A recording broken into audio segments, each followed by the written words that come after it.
Welcome to Dolby Creator Talks. This is a show about how artists use technology to tell their stories, and I'm your host, Glenn Kaiser.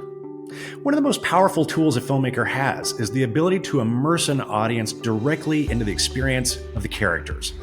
And as the diversity of filmmakers continues to expand across the globe with so many new voices now empowered to tell their stories, more than ever before, we have the opportunity to see, and more importantly, feel more perspectives than ever before. You could call it the cinema of empathy. And here, with one of the more impactful discussions we have ever had on this show, is our good friend and Dolby Creator Lab grant winner, Carlos López Estrada, to talk about the power and importance of exactly this kind of filmmaking.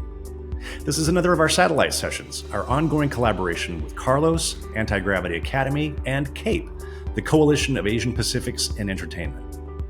Once again, Carlos has brought together an incredible array of successful filmmakers, including another Dolby Creator Lab grant winner, Wang, to dig deep into this important topic.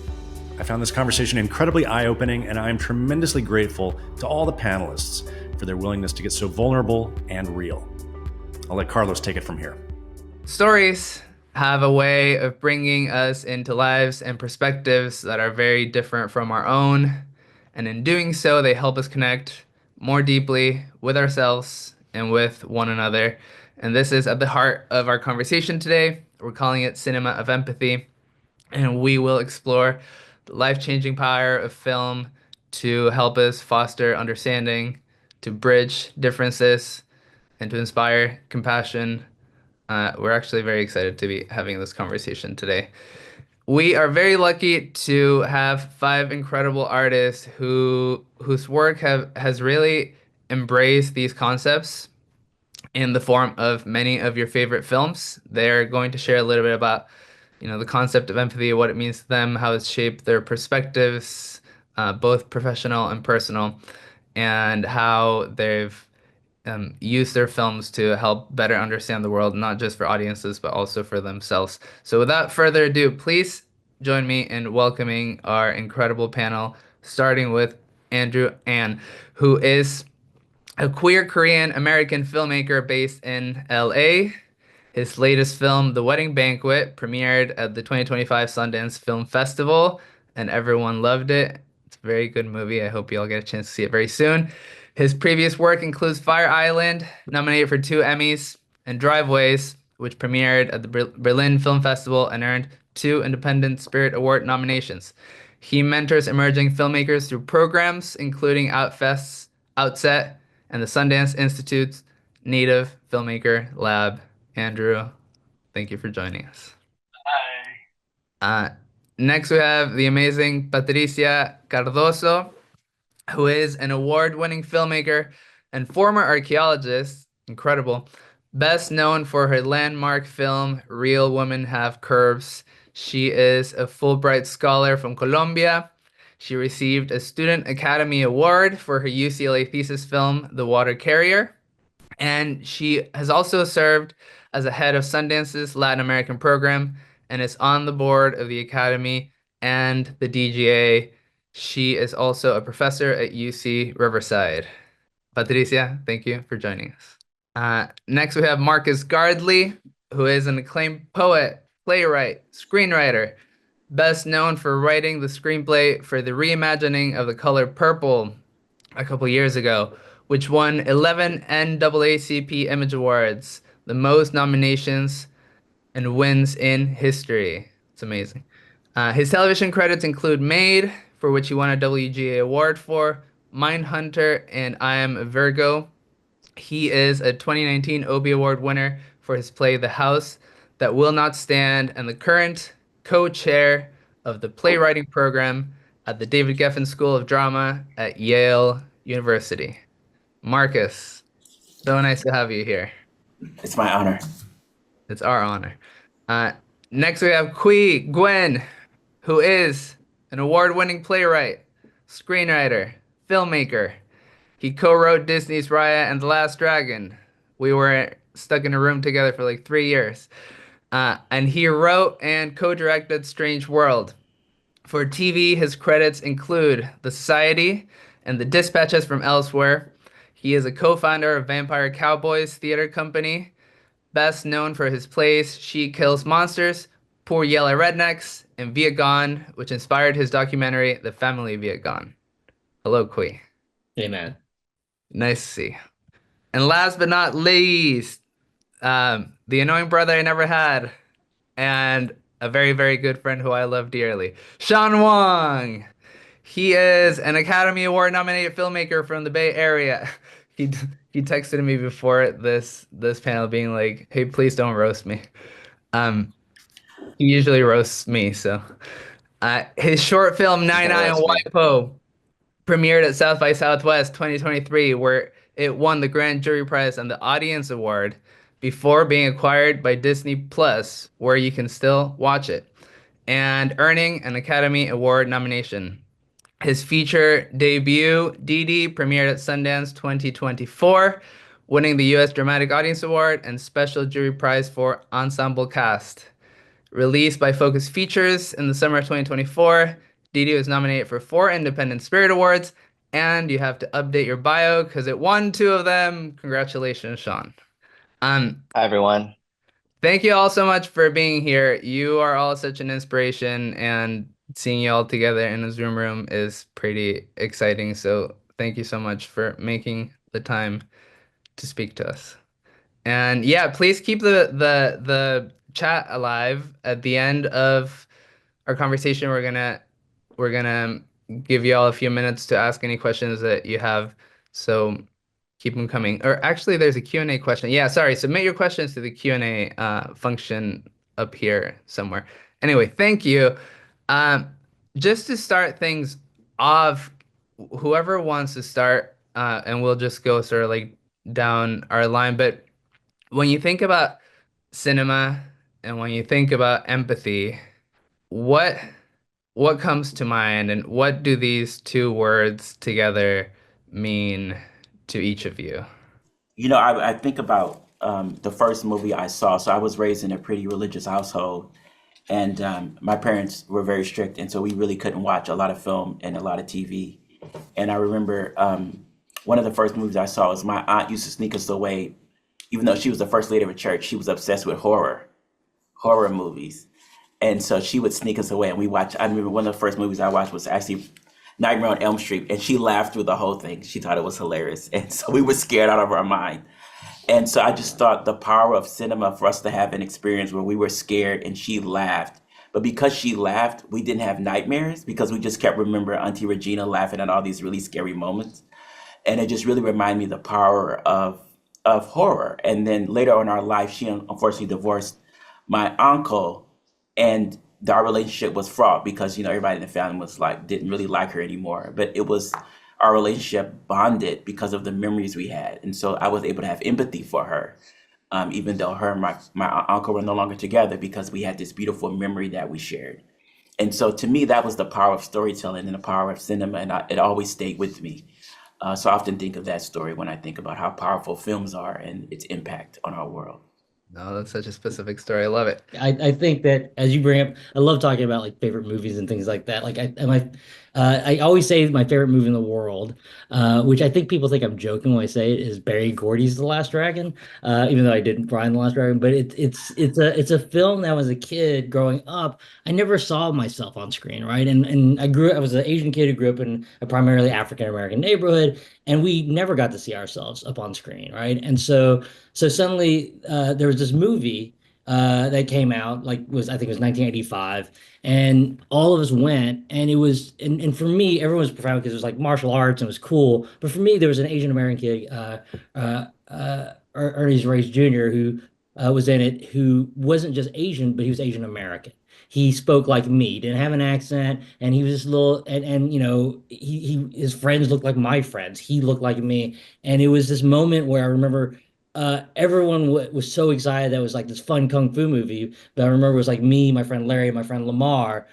It was more than just a fun kung fu movie for us. We walked out completely moved. And we went back, I think, like 5 more times to see the film. And then we bought it and we watched it over and over again. I've watched it so many more times, and everyone I see, I'm always like, "You have to see this film." And they're like, "It's a weird, cheesy '80s movie." I was like, I know, but it's my favorite movie." But it's one of those things where I'm like, "Oh, this is that thing that connects us all." And I think every time I sit down to write anything or make anything, it's to try to give this feeling to people. I think for me, cinema is the definition of empathy because through films you get the opportunity to tell to see someone else's life through their eyes, and film does that exactly. So when for me as a filmmaker, when I make a film, I try to be invisible. I try to bring the camera and drop into somebody's living room and then see their lives as if the camera was not there.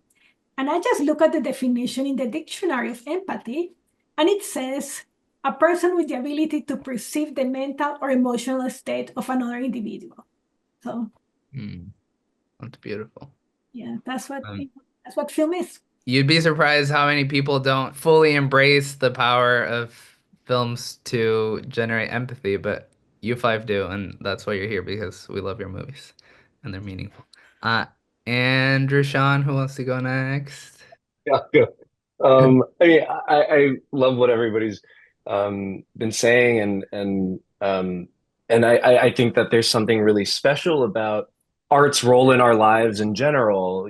I think when we exist in the greater world, we often have our walls up, and I think in many ways, it's important actually because the world can be really scary, it can be really dangerous, and so we have to protect ourselves. But art is an opportunity to be vulnerable, and put your guard down to absorb something. And I think about the magic of cinema, and that you can sit in a dark room, and the scary things or the dramatic things that are happening on screen, like they're not real, like they can't like come and hurt you, and so you can let your guard down, and be able to almost kind of practice, right?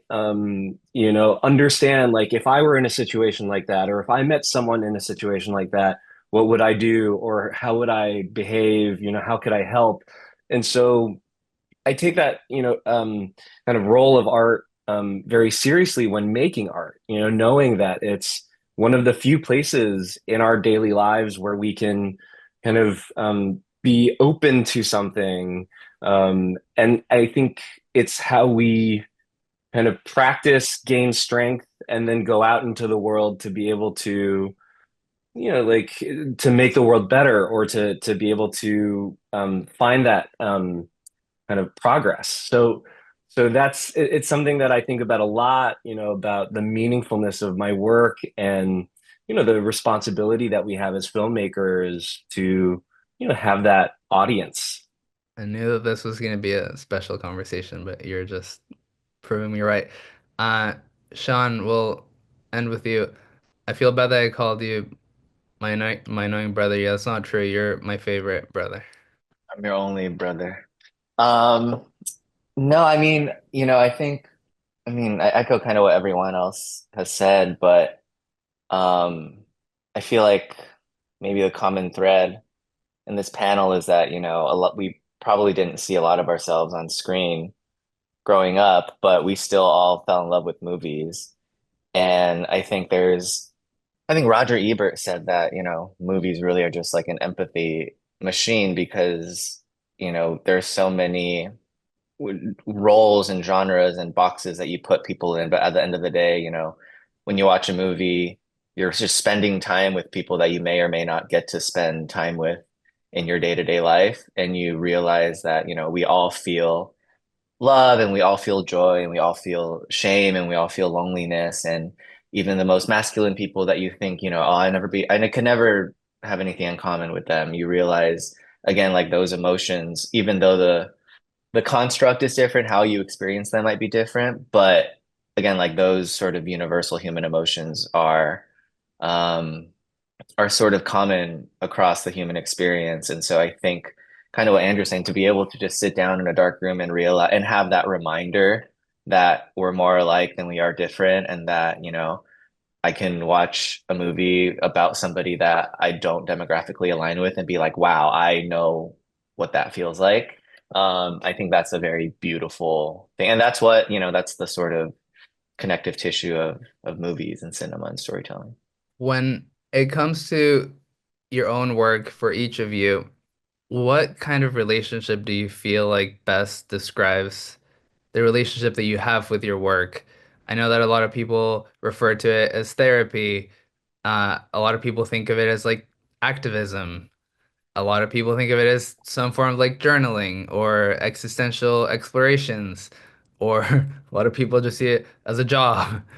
How do you best describe your own relationship with your work? Whoever wants to go first.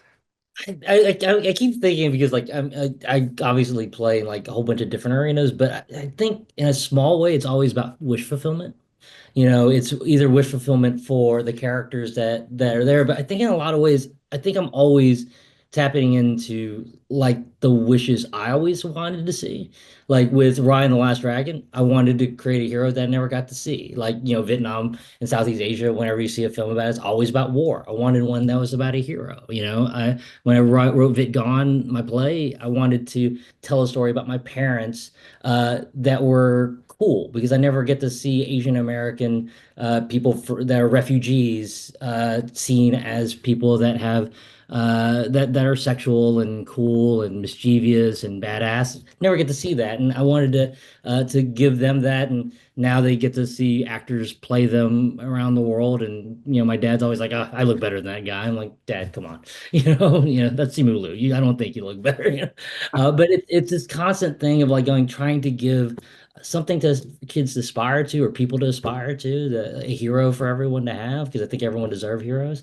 So for me, I think that's what I'm always looking at. And yeah, it's a job, but it's one that I really fucking love. You ask very difficult questions. Sorry. I mean, it's great. You send us the list, and I'm like, oh my God, I don't know what I'll answer. So I decided not to think about them, but just like whatever can do.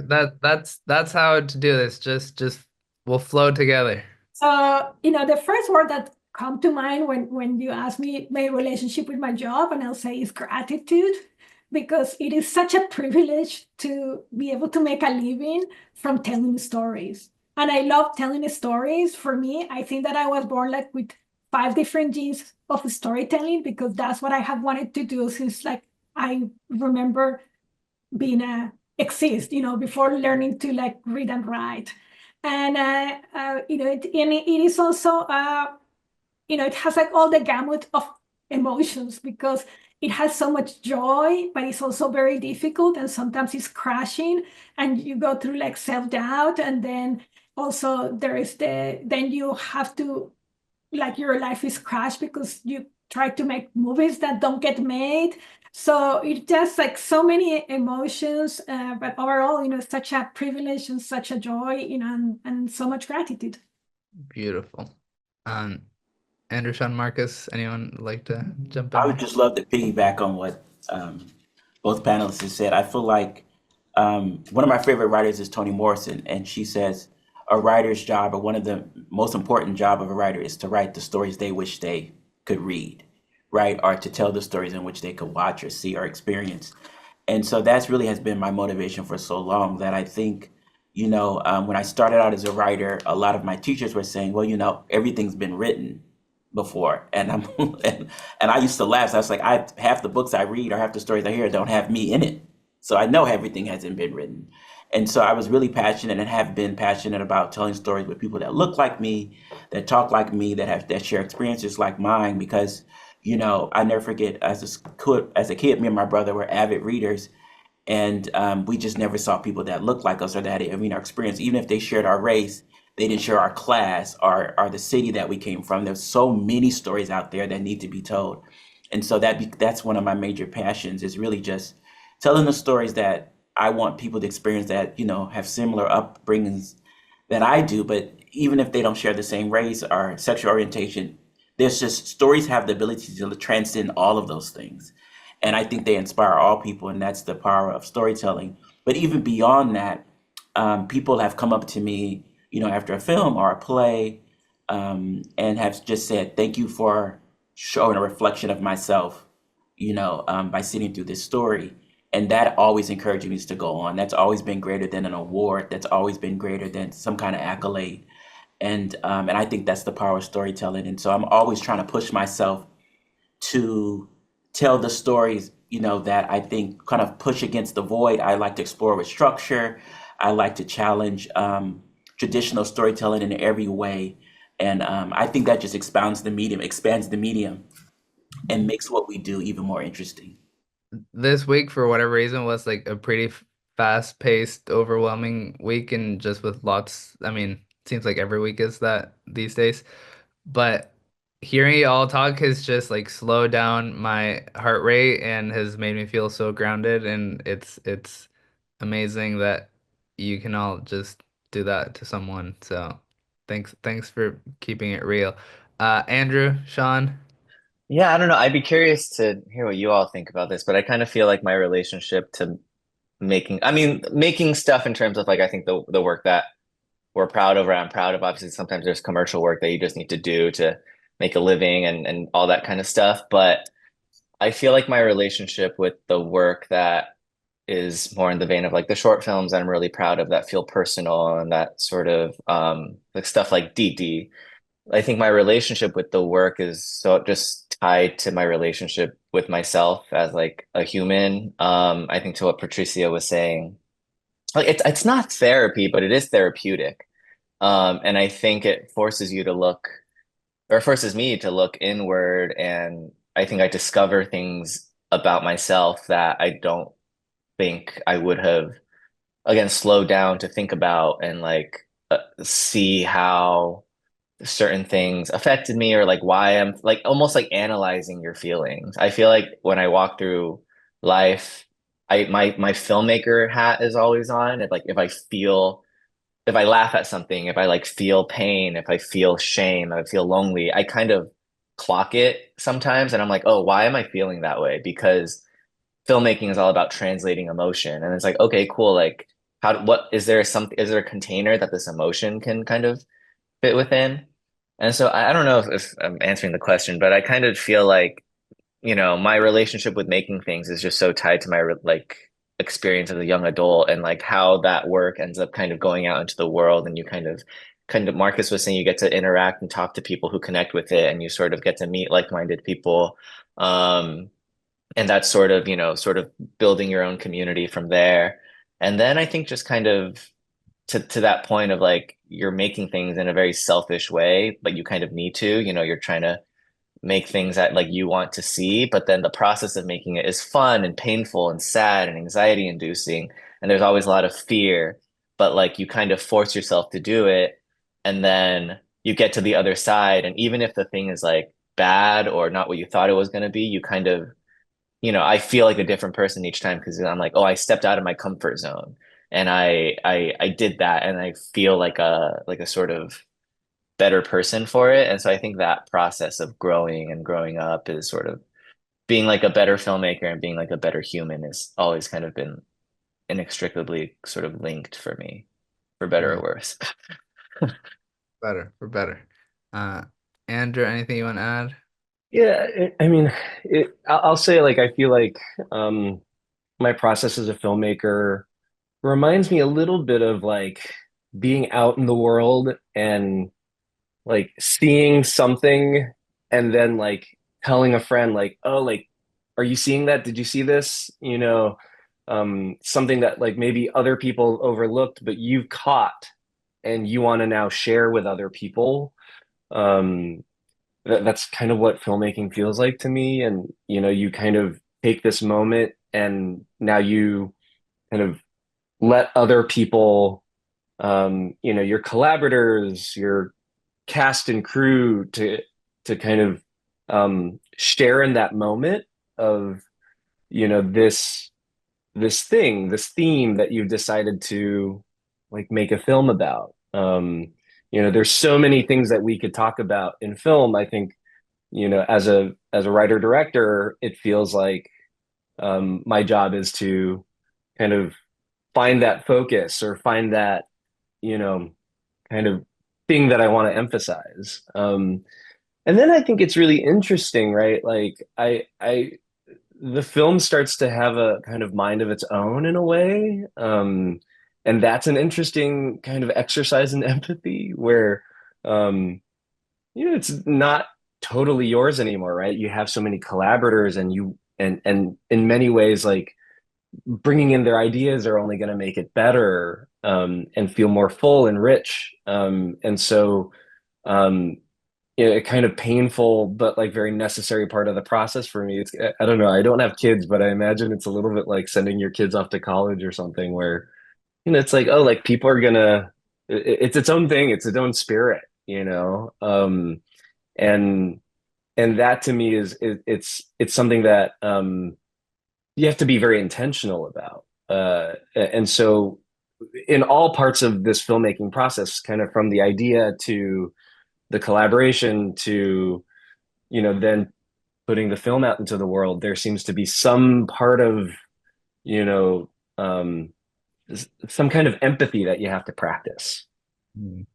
Well, let me ask you all this question, because I feel like this point of view that you're sharing right now, to me, feels like one of someone who's already kind of like understood the power and responsibility of the storytelling. But was it always like that for you, or was there a clear point where you kind of like understood that the work that you were doing had the power and the potential to affect people in this way? Um, is it something that you were very aware of from the beginning when you started, or only if you have a specific memory when you're like, this happened, and I was like, oh wow, I like maybe I can use my power for good, like your Spider-Man moment, I guess. If anyone had one. I I have one, kind of. When I was a college student and in archaeology, I got this job to work in the jungles of Colombia in the Sierra Nevada de Santa Marta, this beautiful jungle near the ocean, near the Caribbean Ocean, and it was a very remote location. It was like 3 days trekking, or because I had the job as an archaeology assistant, they took me in a helicopter. They drop you there for months, and you're in the jungle just eating rice and beans. And there was a indigenous community that lived near where we were. And I got to meet them. My job was I was an assistant, so I just had to dig holes in the ground and take buckets of dirt out of the side. And I met this family, and there was this young boy. He was 12 years old when I met him. And he had been, and he spoke 3 languages. He spoke Spanish, he spoke the language of his community, the Kogi, and then he spoke the language of his ancestors, which was the Tairona, because he had been trained to be a leader of his community. And since he was born, he had this special education. And I realized that, and he didn't know how to read or write. And at that point, I realized that to the world, they would see him as a poor, uneducated person, because he has just like one outfit, and when it was just the opposite, he was the most educated person I've met in my entire life. 3 languages. He knew by like the tradition and the history of his people by memory, and he could tell it.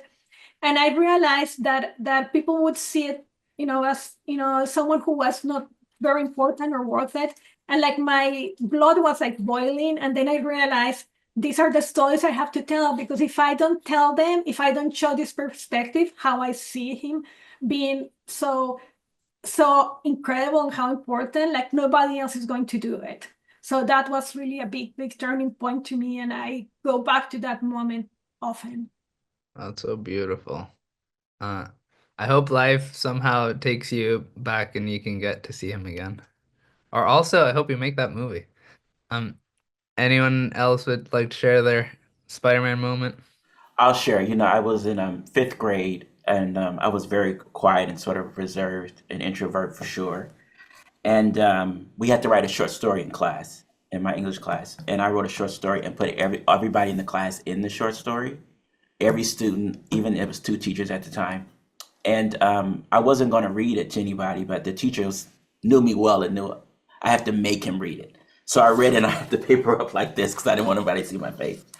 And so I'm reading and I think I just want to die because I have to read this long short story that I wrote because I put everybody in it. And what I did was I took an adjective that was the same letter as the person's name. So if the person's name was Johnny, it would be Jumpin' Johnny. But I was observant enough to know what adjective it actually matched their character. So when I said their name and the adjective, people leapt and started laughing because they all knew that that was apropos to who that person was.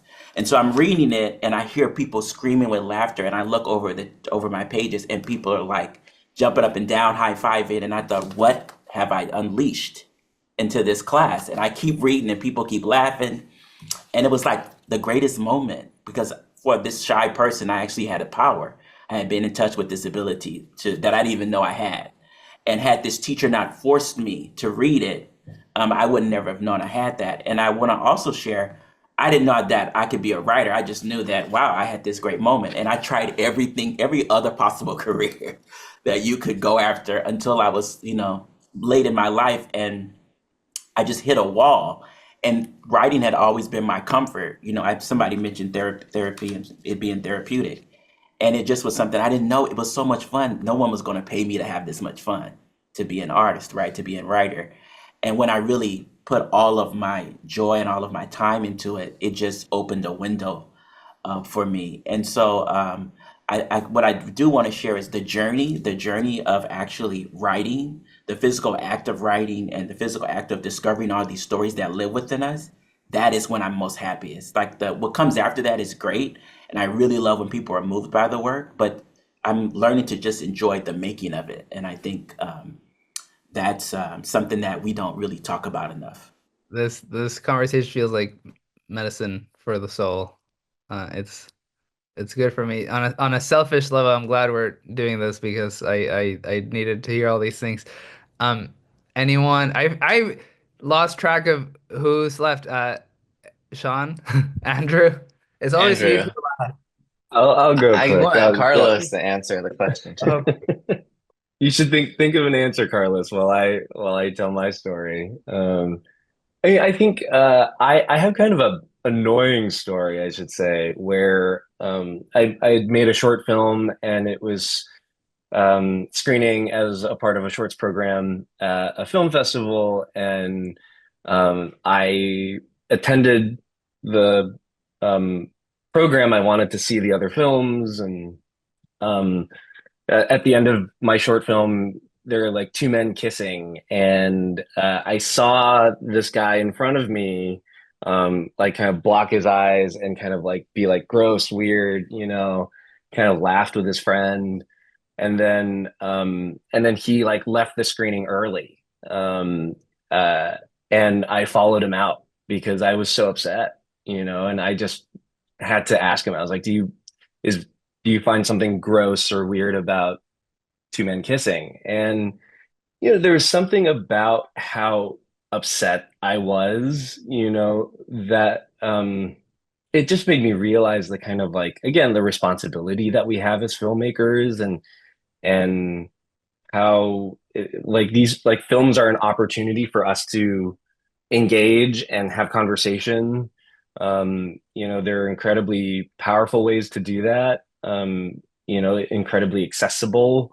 There was something about that experience where I could tell how, the kind of it gave me meaning to my work, because I just kept thinking about how I felt and then how some other people might feel. It just was like incredibly triggering. And in many ways, like I think my life's work is to kind of keep making films until people stop reacting like that. But yeah, that was my Spider-Man moment. That's such a brave way to confront that, by the way. I'm the kid who would have just ran to the corner and waited for everyone to leave. Good job. Sean, and then Kui, yeah. Yeah, Andrew's story was incredible. I wanted to be like Andrew, just started beating this kid's ass. Empathy, Sean. I mean, We're talking about empathy. empathy. I don't, I can't remember the initial question, but I think something that I've been thinking about more just in the last couple months, couple weeks is sort of, I still get very surprised when people have seen our movie or even know about our movie. I feel like, Carlos produced our movie too, and I really feel like we made it so small, we made it in a vacuum, and we really just made the movie we wanted to make that I think spoke to us, um and I think that's all you can really control. And I think by the end of it, I had a very personal relationship with the movie and was just sort of like, look, if people see this, that's amazing. If people don't, I think I have the personal conviction that like I made what I wanted to make and I feel proud of every decision. Um, but I think about the films that have touched me the most and that have really impacted my life and the way I see myself and the way I see the world. And the filmmakers have no idea. You know what I mean? Like it's this sort of weird shared communication that's cinema where it's like these people 15, 20 years ago made something, they put it out into the world, and then I saw it 15 years later and it changed my life. And they have no clue. And so I think that's kind of a sort of I don't know, well, I don't even remember what the question was, but I've been thinking about that recently where it's like when if and when people come up to me and sort of tell me how our movie affected them, to be like, oh, that's so interesting that like our movie has the power to be what, what once was to me or what like Stand By Me was to somebody else. And like that is a if our movie touched someone else the way those movies touched me, like that is a big responsibility to sort of um carry. So I don't know if that answers the question at That's all, but I that's think yeah, just knowing that the work that you put out there could be impactful and you hope people feel something, but like, you know, the relationship you have to it first and foremost is yours, and then you kind of give it away and hope that people can see themselves in it. oh, it's beautiful. Kui, I think. Yeah, I'm kind of thinking about my Spider-Man moment, and weirdly, it's weirdly not my Spider-Man moment that I think has affected me, but it was my grandma's. Like I've told you, know the story because you saw my play, Carlos. But it's my when I was a little kid, but I'm a kid of refugees, and I wasn't. I never learned how to speak English for many years, and my kindergarten teachers were very frustrated by the whole thing. That wasn't picking up English, and they basically told my parents for Kui to succeed in America, he needs to speak English, so you need to stop speaking Vietnamese to him. And so my parents were like, "Oh, that's fine." But the problem was my grandmother only spoke Vietnamese in my house. And so it just meant for like 2 or 3 years, I didn't speak to my grandma. And the moment she was allowed to talk to me again because I could speak English, she just vomited story after story after story after me, whether it be stories about her raising fucking chickens or the one she lost, or about how she raised her my mom and how she was an asshole and how she grew up to be okay. It was just this nonstop storytelling to me. And I remember stopping her like, Grandma, why are you talking so fucking much? Like you just keep blabbering at me. And she tells me, it's because it's the only thing I have of value. Because when I escaped Vietnam, we ran away. I didn't have a chance to pack a bag. I wasn't able to pack jewelry or money or anything. So the only thing I have of value are stories. So if I don't tell you this, then it's worthless. So this is the only thing I have of worth. So I have to give it to you. And it was that moment. I was just like an 8-year-old kid hearing that. It kind of made me realize that's kind of the only thing any of us have of value, right? Because that's all we do. We grow up, we collect stories, we tell stories, we live stories, we share stories, we hold stories that are so private and secret that are just ours. And the moment we get to give it, it's therapeutic. It can save our lives, it can save someone else's life. And I thought, shit, this is what I want to do for the rest of my fucking life. Whether it's writing or making movies or making stage plays or making fucking really invigorating coloring books. I just need to tell stories because it's the only thing that proves that I am alive. We as creatures, as human beings, we're the only thing on earth that knows we have a history, that we have stories, that we get to share knowledge, and we get to benefit from that. And holy shit, that all came from this epiphany moment that my grandma said, this is the only thing I have a worth. And so it's not my Spider-Man moment, it was hers. And I think I've been carrying that on my whole life ever since. Give us give us a minute to dry our eyes and then we can continue. That's how you make, 250 people cry together. Kui, thank you. That was beautiful. Well, to change it up and let's introduce some drama into the conversation, but you five clearly have such unique, sensitive, beautiful points of view, perspectives on how you choose to make your art. But the reality is that we work in an industry, we work in a business that is not always necessarily open to embracing the poetry that y'all approach your work with, and sometimes you have to face politics and bureaucracy and budgets and creative challenges. So whoever wants to share, and you can keep the details general so that we don't get anyone in trouble, but can you share a story of any time where you hit a wall and you feel like this like beautiful idealistic approach to your work hit like a really big roadblock, and whether you were able to overcome it, whether you weren't, what you learned from it, just anything that came from that friction between our artistic optimism and the harsh truths of the world. I feel like I just triggered everyone.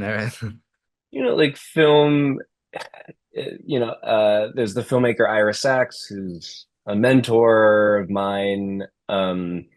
He told me that, and I have fully witnessed this as I've grown as a filmmaker, that filmmaking is an odd balance of art and commerce. And I think that the reason the balance is really difficult to manage is because it's actually, I think at least in this country, like 90% commerce. It's an incredibly expensive medium, to make film. It's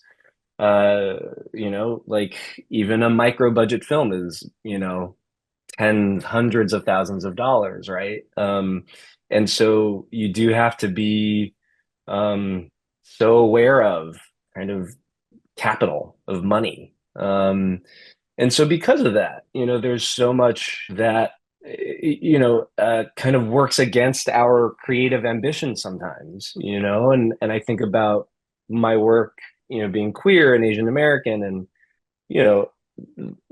in various projects, both things that I've made and things that I'm trying to make. I feel like some of the specificities of my communities are being kind of noted away. Like it's too specific, it's too niche.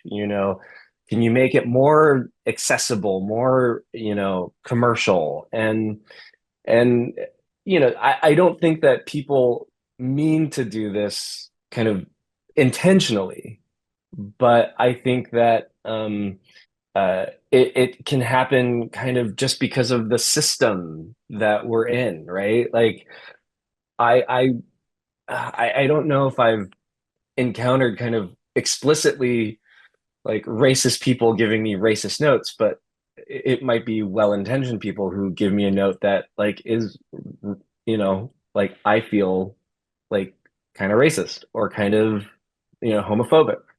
And so it's just this, for me, I think the best way to combat that is by having allies, right? And kind of creating a team and a community who can really advocate for you, and together you can do something. And so finding that producer or that co-writer or that executive that like can really help champion and just move the needle, so that when the film does come out, people are like, wow, like this is so, I see this point of view like better than I'd seen it before. It's a daily battle, but again, I don't think we're alone, and it's through your collaborators and it's through a community like this that we can really push to have something that feels, more authentic to who we are, both as, kind of human beings and artists. Mm. Anyone else want to share the roadblock story? I'll admit that during the pandemic, I had complete and utter writer's block. Like, couldn't write a word. Everything was gone. Whatever the source that I draw from to create was just completely blocked. Like, I would say even a week after the pandemic, right into it, until pretty much it was over. And that was the scariest moment of my life because I had never experienced like no writer's block before, like never really struggled with that at all. And so I was talking to a lot of my friends and they were experiencing the same thing. And it was just a really kind of a hard moment. And then I had a friend of mine said to me, what if we're all mourning? What if we're all grieving? And this is a natural part of that process. And what if there's something to learn in this moment about what we're going through? Like, why do we always have to be people who are having, creating output? Like, why can't this be a moment of reflection? And that was such a huge gift to get for me because I'm a bit of a workhorse and I just go from project to project. And so with this moment, this year and a half for me was a really great moment in my life because I switched gears and decided that I was going to now feed myself artistically. I watched movies, I read books that I for years said I was going to read. I watched every TV show I could get my hand on. And I was now feeding myself something I had never done. And did it make me a greater artist? Maybe. Did I feel better? Maybe. But at the end of the day, the real gift, I think, value was taking a break, really like taking a real break and stop, and and not being someone who was so results oriented. So that was the huge lesson there. And then secondly, something that I'm even struggling with now that is a constant struggle is because I am purely a writer, that I get notes from 3 different entities on one project. So a producer will give me a note, the studio will give me a note, another producer will give me a note, and none of those people agree, right? And so that has always been a challenge. And so one of the big things that I'm really coming to terms with is like, what do I want? What do I want to put in it? And in the early part of my career, I was so afraid of upsetting people and the show not making it or getting made because, I'm not a team player. And then what I realized, and this, I'll be honest with you, it really only occurred in the last 6 months, is that what I'm after is the best way I can achieve it. And so it's better for the script because my best writing comes in something that I'm passionate about. And so what I always look for is, one, what is the note behind the note? So because usually if people give you a note, it doesn't mean the note is right, but it's something about, because they all want the project to be great, right? So if you can find that one element and it's a process of what they're trying to get after, and if that aligns with your passions, I think it's better for the script. And then the last thing I would say is, one thing I think we all struggle with is deadlines. And that's the bane of my existence, the deadlines. Haven't made any, by the way. But what I learned there is I made a promise to myself is I'm going to turn in something that I'm proud of. It's never like over a year late, but I want to turn in something that I can go to sleep at night saying, you know what, I did the best I could. Because I can turn in something fast, but it won't be something that I'll be proud of. And at the end of the day, that's what I have control over, right? That at the end of the day, I have more control over something that I'm, it may not be something that they love, but it's something that I can stand behind. And so that's sort of something that I'm making a little bit of headway with in my career. Oh, that's such good takeaways. Thanks, Marcus. Qui, Patricia, Sean. I'll go next. Yeah, please. My harsh truth when I found the wall was, after I made Real Women Have Curves, who was such a successful film in terms of critically acclaimed, box office, everything. I couldn't get a directing job for 15 years. And I couldn't make a living out of my craft, which I know I'm very good at. And those 15 years were really, really hard because you internalize and, so that, I kept feeling, I kept writing all the time. I wrote like 5 screenplays and I kept going for interview jobs. 7 times I was like one of 2 finalists, director for huge movies, but I couldn't make a living. And I was thinking I did something wrong. What happened? Like you start feeling, it's like I'm not worth it. I'm not good enough. And it got to a point where like I even, economically it was so hard that I really feared becoming homeless. And money was so tight that I really couldn't afford to go to a therapist. So I became a subject in a research study at UCLA where I could get free therapy because I was a research study subject. And so then like the therapist asked me one day, what's like your biggest fear? And then she asked, and then I'm like, oh, my son, he's only a child, and what's gonna happen? And she kept asking, and then what is the worst? And what is the worst? And then I keep giving different scenarios. And then the worst was becoming homeless and losing the house. And then at that point, I remember that I had visited a homeless shelter because my son was a Cub Scout, and I had gone with him and all the kids to give food to the homeless. Then I realized, well, it's not that bad. If we become homeless, we move into a homeless shelter, and it's gonna be okay. So that was, I guess that was very hard. And what I learned from all those years of so much rejection and so much frustration, it was a lot of humbleness and a lot of empathy for so many people who go through this every day. Wow, thank you so much for sharing that, Patricia. That's so powerful. And just for all of you who don't know, Patricia's still writing. She's teaching at university, and she's a governor at the academy. So there you have a success story living among all of us. So happy that you stuck with it, Patricia, and so excited to see the story that you're gonna continue to tell. Yeah. I'll also just add in that I'm very lucky that she got to direct one of my episode on the society. So it was great being able to work with her. So thank you, Patricia, on that one.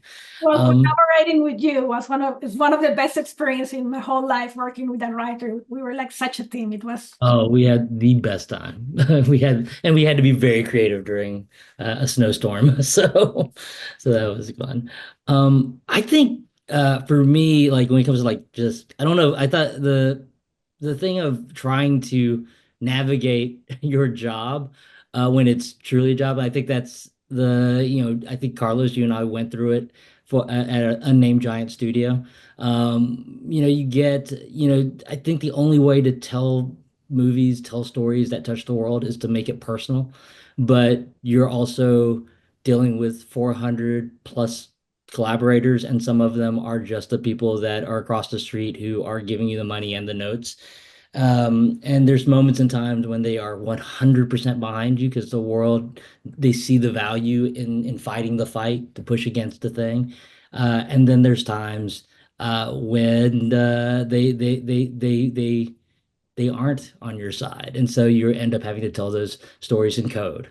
And so when you see the films that you see that Carlos and I worked on, and the one that I worked on after that, sometimes things that people are very supportive of had to be spoken in code, and sometimes you could be very outright like, here's a character that was very important because I needed my kid to have that. And sometimes you get stabbed in the back for it too. Like as we discovered like 2 years later when a co-director of mine read an article in the New York Times about it. But and I'm sorry I'm being super vague about it, but it's really easy to look up all these things I'm saying. But it's to say that like I I always feel like as a filmmaker, I skipped a crucial moment in my storytelling path. I started out as a playwright who always wanted to be a filmmaker. And then I somehow, there was a moment in my life where I gave up on filmmaking because I was so entirely broken. My wife had left me.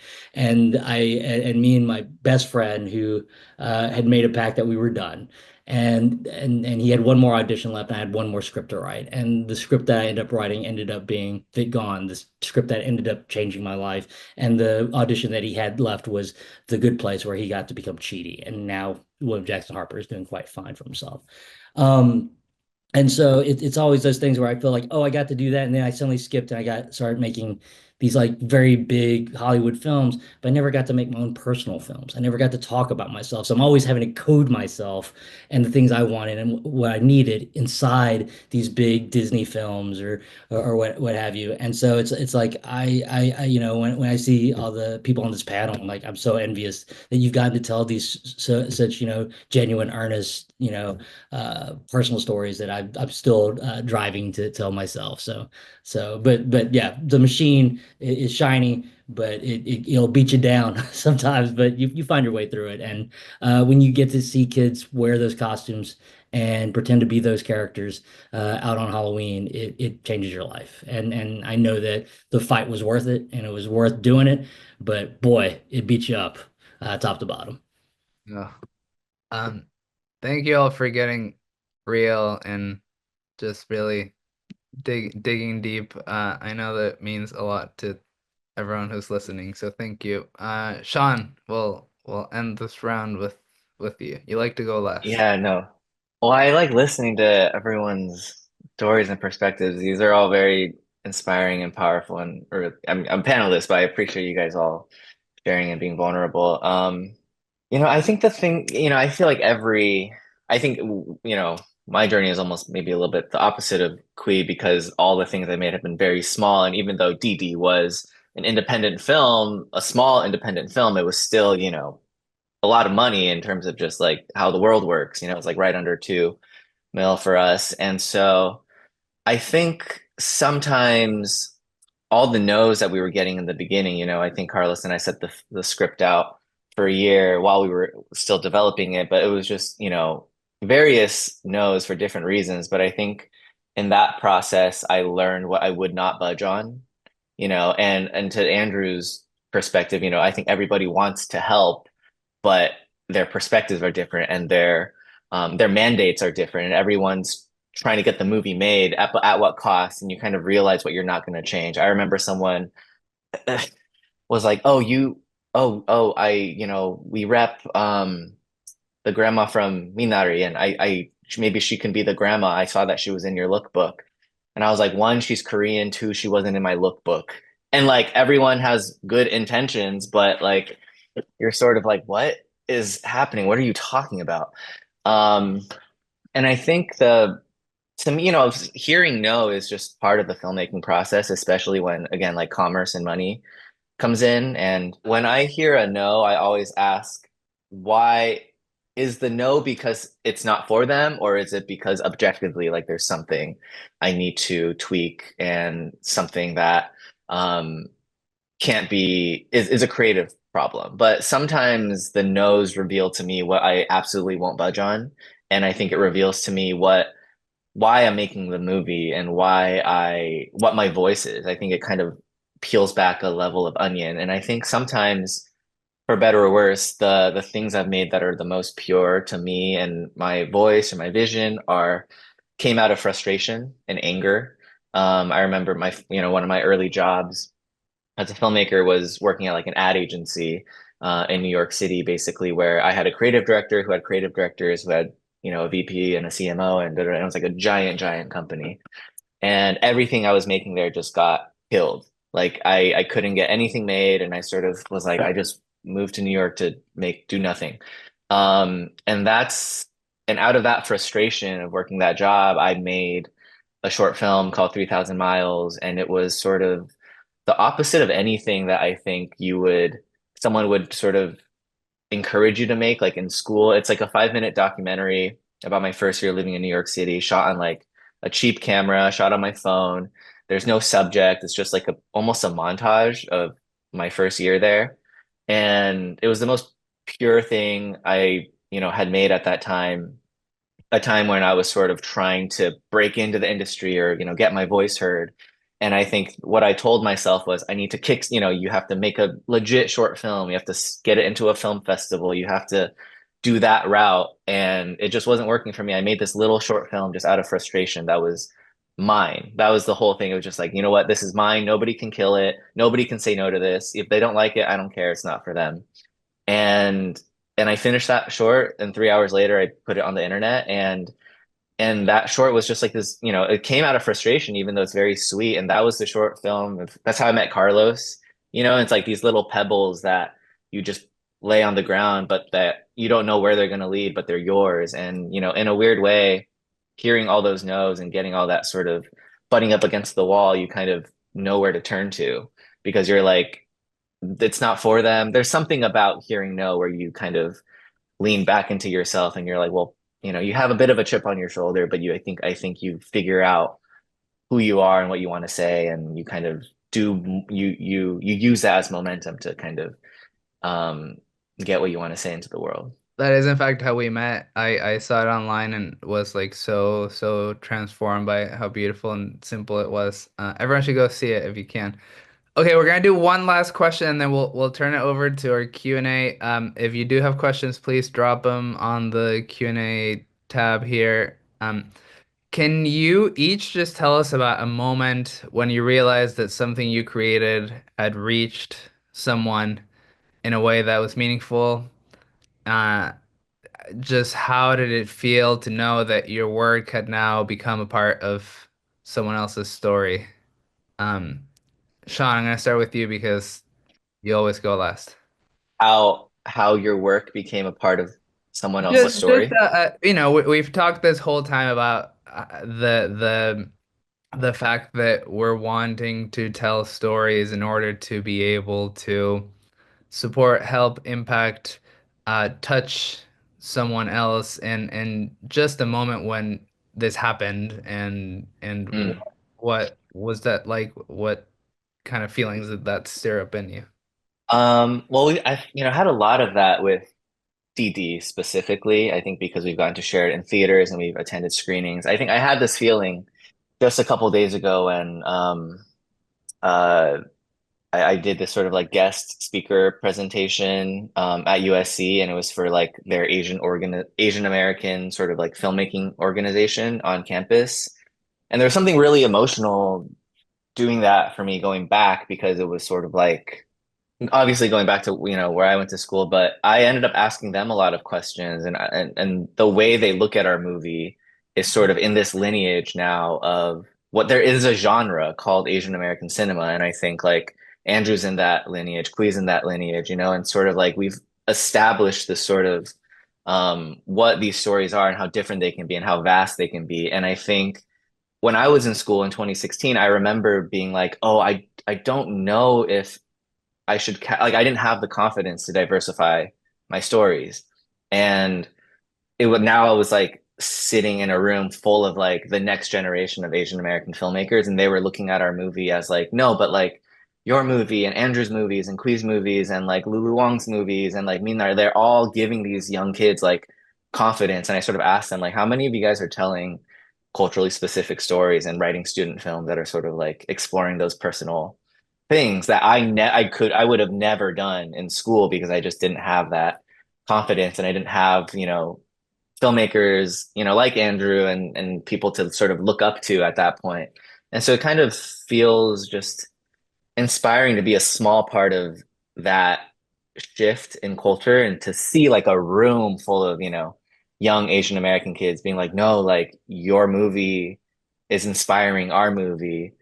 And it felt like really special, but also kind of like, whoa, because I always kind of felt like the young guy, like I was like the next gen filmmaker looking up to all these filmmakers. And I was like, oh, now I have sort of like I guess yeah, like to what Andrew was saying, like a responsibility, right? To know that, and the responsibility that I don't know if I'm comfortable being in yet. Like it still feel like a kid, but I'm like, oh, like people are interfacing with our movie and us in a way that, you know, there are people who out there who like look up to us in our movies, and like that's a responsibility, and you sort of have to pay it forward. Like we're in a position now to pay it forward, and so knowing that there's like a next generation of filmmakers that are sort of looking at us.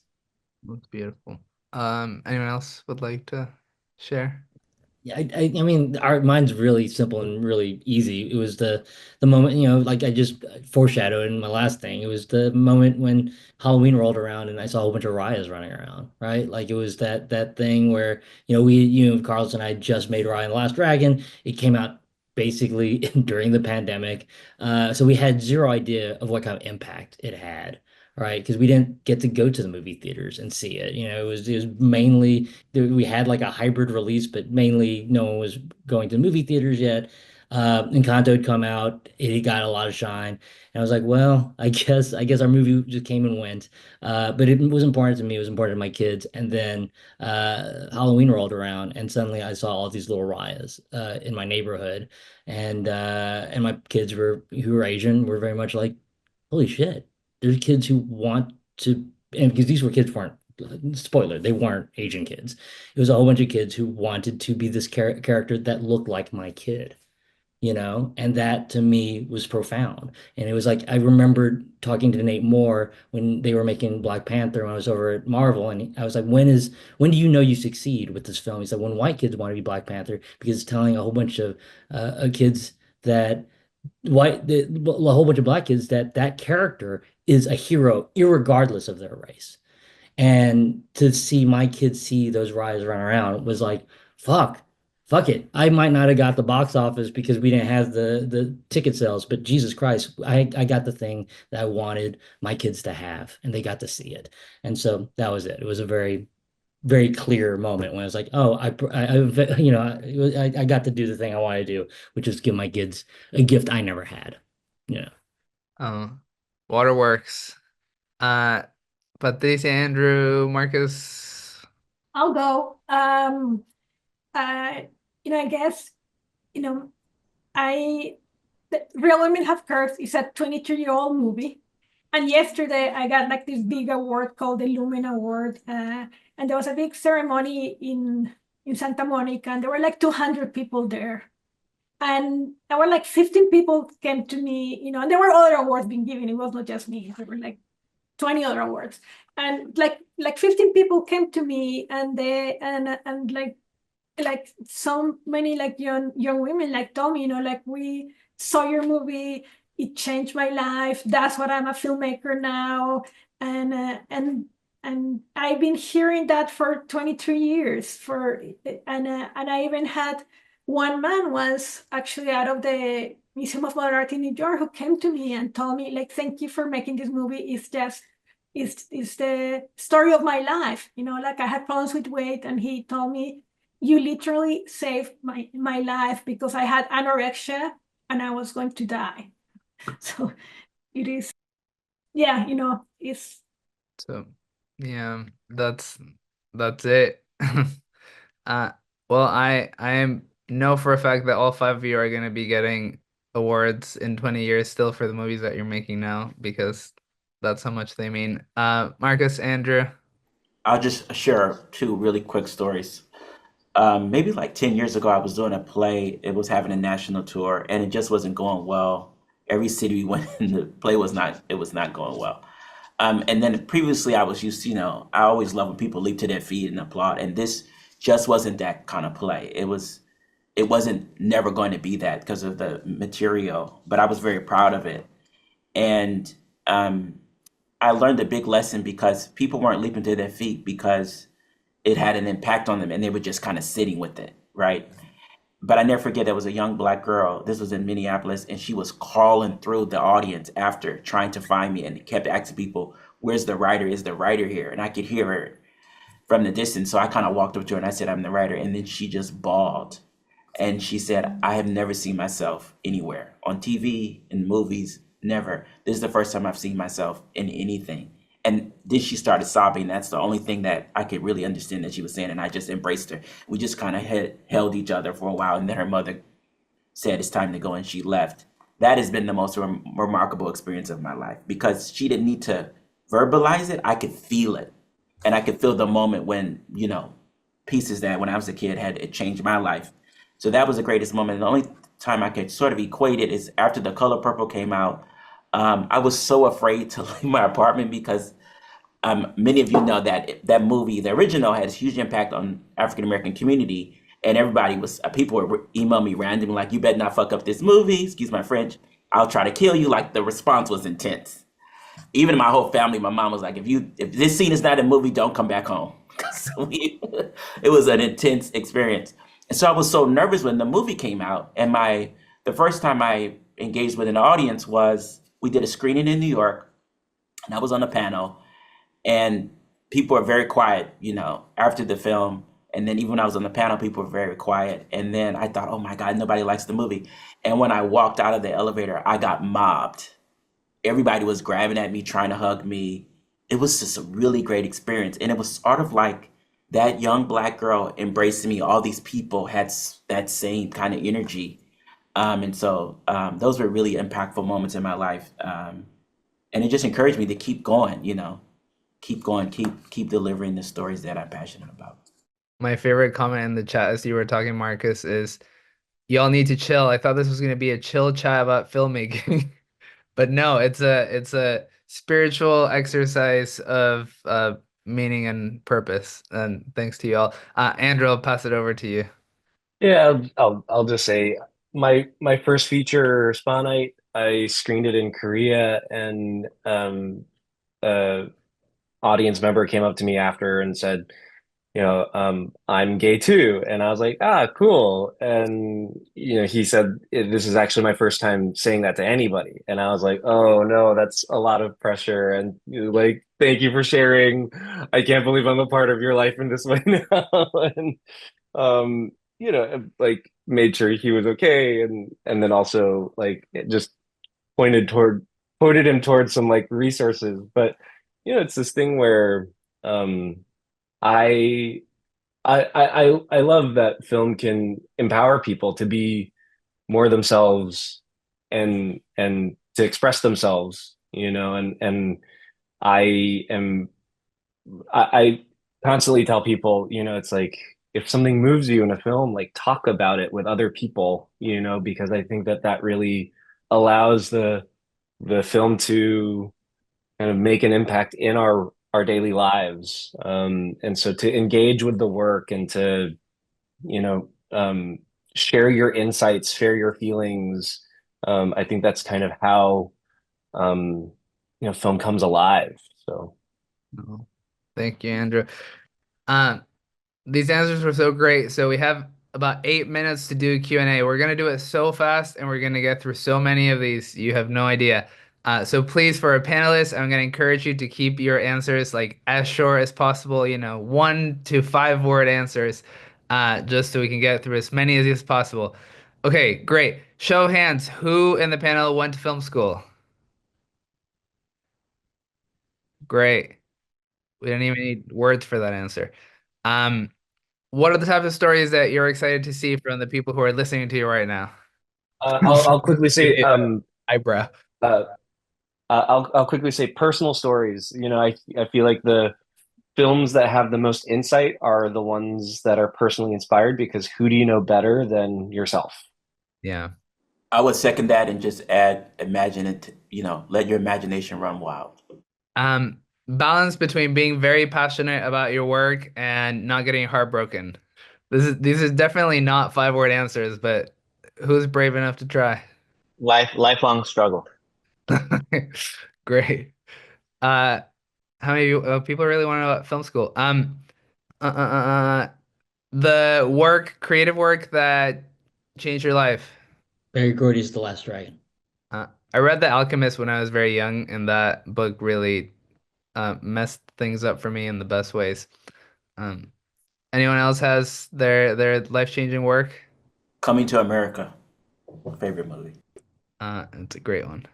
Okay. Also not a 5 word answer, but let's try it. One big change that you would like to see in the motion picture industry. People going back to the theaters and watching films with hundreds of people around them. That's right, Patricia, yeah. Anyone else? Mid-budget movies having long theatrical releases again, and not just big superhero flicks. Love it. Next question. When are there going to be sequels to all of your movies? Dìdi returns. Directed by Andrew On.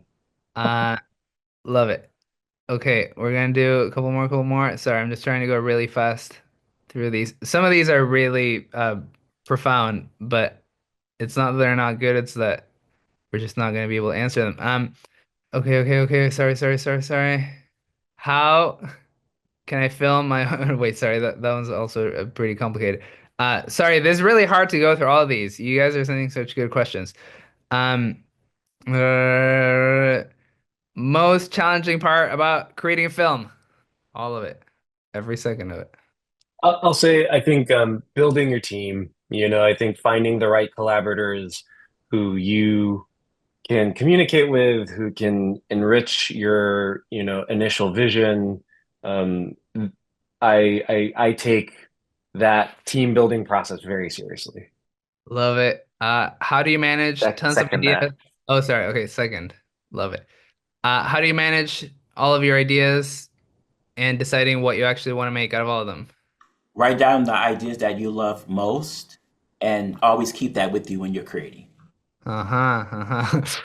Um, what prop have you stolen from a set of your movie? That squirrel right there. Love it. What is your number one tip for new screenwriters? Let the first draft be just for fun. Let it be crap. Just get to the end, because once you get to the end, the rewriting will shape itself. So just get to the end. Force yourself to write those last beautiful words. The end. All right. Fade to black. Anyone else? Yeah, I'll add Be, that. I'll add just that when you start having doubts that your screenplay is not good enough, just pretend that those are just clouds passing the sky and let the doubts fade away, and they'll come back, but just keep writing. I also need those words today. Sean, you had something? the same thing. Just be kind to yourself. Be kind, rewind. Make time for your hobbies. Well, Eat good. Eat healthy. I'll use this last minute to just say thank you, all five of you, so much. I know that you're very busy, and I know that 90 minutes of your time is not easy to get. So it means the world that you're here, and it means the world that you're being so willing to be open and honest. And as you can tell from the hundreds and hundreds of comments, I think it means a lot to all of us. So thank you all for tuning in. Thank you, Cape and Dolby, for letting us host this, and really appreciate this conversation. So thank you so much. We're going to post it in a few weeks, so please make sure that you send it to everyone you love. All right. Have a great, is it Thursday? Yeah, Thursday night. And thank you, Andrew, Patricia, Kui, Sean, Marcus. You are all making this world better. Thank you, Carlos. Thank you. Carlos. Thank you, everyone. Bye-bye. A huge thank you to Carlos and everyone on today's panel for that incredible conversation. As I mentioned up top, this episode is part of Antigravity Academy's Satellite Sessions. Those are free online conversations with high-level individuals in film and TV to make resources and information available to up-and-coming filmmakers. So if that sounds like something you'd be interested in, be sure you are subscribed to Dolby Creator Talks. You can find links to our show on all the major podcasting platforms, including the video version on YouTube in our show notes, where you can simply search for Dolby wherever you get your podcasts. If you're curious to know more about what we do at Dolby Creator Lab, head on over to dolbycreatorlab.com. There you'll find information about all of our programs. You can subscribe to our mailing list, and you can access the entire library of episodes of this podcast, including all the other satellite sessions that Carlos has already released through us. Until next time, this is Dolby Creator Talks. I'm your host, Glenn Kaiser. Our producer and editor is Michael Coleman. Our executive producers are Amanda Schneider and Jack Ferry, with additional editing by Matt Nixon. And our production coordinator is Karen Marroquin. Thanks for joining us.